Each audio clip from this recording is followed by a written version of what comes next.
Welcome, Bernie. Thank you for inviting me out to St Thomas's last week, and I think what you're doing in terms of this 100 question quiz and the passport is really, really awesome.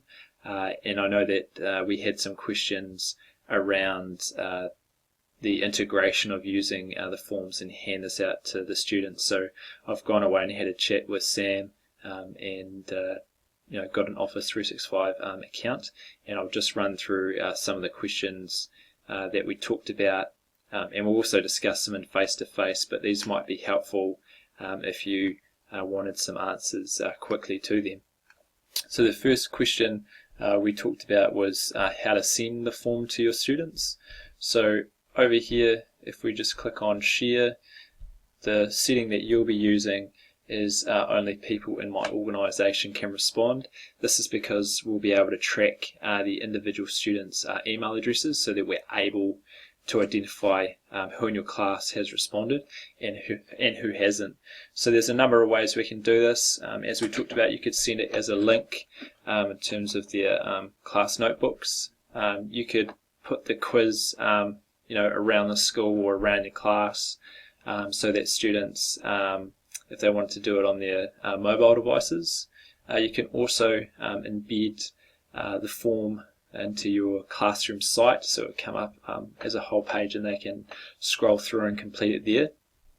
Or otherwise, you could email it to them so they'll receive a short message and then they can go off and start their quiz. When we're looking at the responses, so I've had 3 people respond to this 2-question quiz that I quickly made up, and I put on the settings that anyone could complete the form, but obviously with yours you'll have people who have a St Thomas's email. So to work out the details, obviously it gives us a really good understanding of, on a classroom level, how well they've done, and if we just click on details, we're able to look at people, so those would be the names of your students, and you'd be able to see what they got. So if it was person B, so I can see that they got question 1 incorrect but question 2 correct. So you can break that down into individuals, but also a really cool tool is this one here.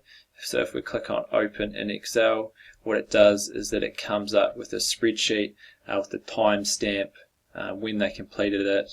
With your one, you'll have your students' emails and the total points that they scored and the answers that they provided. So that's a good way that you'll be able to track your data in terms of the students who's completed and how well they did. I was thinking of another aspect that we could build into your quiz if you wanted to, was the ability to provide feedback. So this one's the correct answer, and so we're able to put in a comment, so we could say well done, and obviously this one is incorrect, so I might say please review lesson 7 content, because I know we discussed the idea around mastery. So if the student potentially there was a misconception around this question, they could then direct themselves to lesson number 7, relearn the content, maybe complete some of the activities again, and then have another go at completing this quiz. So that idea of mastery in terms of they complete the quiz as many times as they like. I was looking at forms as well.